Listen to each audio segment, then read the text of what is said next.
कि क्या संत चापलूस होगा कि संत जो है वो सत्य सनातन धर्म के साथ खड़ा होने के लिए तैयार हो।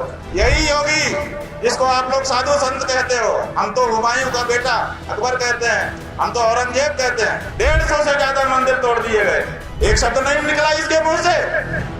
देश की राजनीति में जब संत और सत्ता आमने सामने आ जाए तो मामला सिर्फ बयानबाजी तक सीमित नहीं रहता।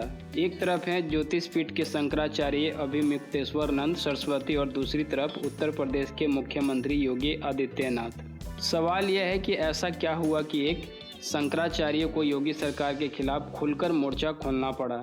क्या यह सिर्फ विचारों की टकरार है या इसके पीछे कोई बड़ा राजनीतिक और धार्मिक संदेश छिपा है। नमस्कार दोस्तों, आज हम बात करेंगे उस नए विवाद की जिसमें धर्म, राजनीति और सत्ता के रिश्ते पर एक बार फिर बहस छेड़ दी है। ज्योतिषपीठ के शंकराचार्य स्वामी मुक्तेश्वरानंद सरस्वती अपने स्पष्ट और बेबाक बयानों के लिए जाने जाते हैं।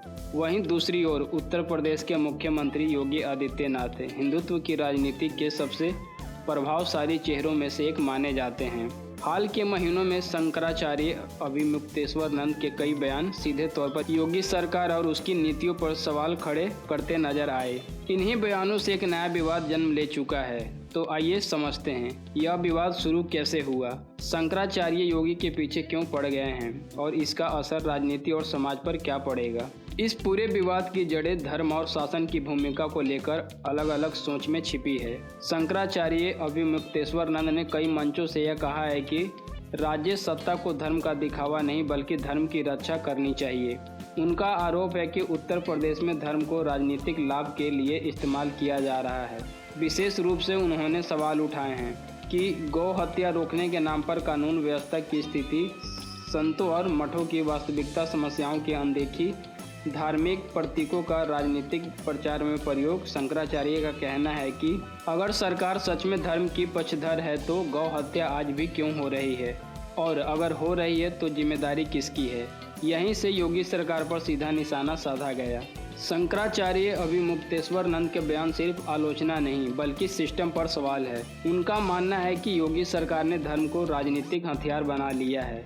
वे कहते हैं कि धर्म आत्मशुद्धि का मार्ग है, सत्ता का साधन नहीं। शंकराचार्य का सबसे बड़ा और संवेदनशील मुद्दा है गौ रक्षा। उनके अनुसार कानून होने के बावजूद गौ हत्या जारी है। गौशालाओं की हालत खराब है, सिर्फ बयान दिए जा रहे हैं कि जमीन पर काम नहीं। वो ये भी कहते हैं कि आज के समय में कुछ संत सत्ता के बहुत करीब हो गए हैं जिसमें धर्म की स्वतंत्र आवाज़ कमज़ोर हो रही है। शंकराचार्य खुद को उसी स्वतंत्र आवाज़ के रूप में पेश करते हैं जो सत्ता से सवाल पूछने का साहस रखती है। अब सबसे अहम सवाल कि शंकराचार्य अभिमुक्तेश्वरानंद योगी आदित्यनाथ पर ही क्यों ज़्यादा मुखर हैं। पहला कारण, उम्मीदें ज़्यादा थी। योगी आदित्यनाथ खुद एक सन्यासी हैं। इस वजह से शंकराचार्य को उनसे धार्मिक मूल्यों पर खड़ा उतरने की ज़्यादा उम्मीद थी। जब ये उम्मीदें पूरी नहीं हुई तो आलोचना और तेज हो गई। दूसरा कारण, सत्ता और संत का मेल। शंकराचार्य मानते हैं कि जब कोई संत सत्ता में आता है तो उससे जवाबदेही भी दोगुनी हो जाती है। तीसरा कारण, योगी आदित्यनाथ का हिंदुत्व राजनीति और प्रशासनिक मॉडल पर आधारित है जबकि शंकराचार्य का हिंदुत्व शास्त्र, परंपरा और नैतिकता पर।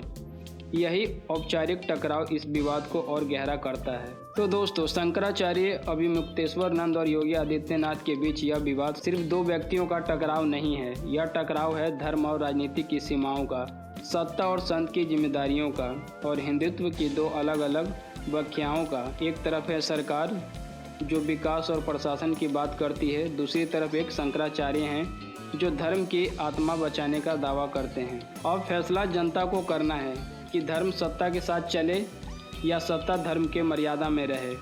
आप इस पूरे विवाद को कैसे देखते हैं? क्या शंकराचार्य सही हैं या योगी सरकार का पक्ष मजबूत है?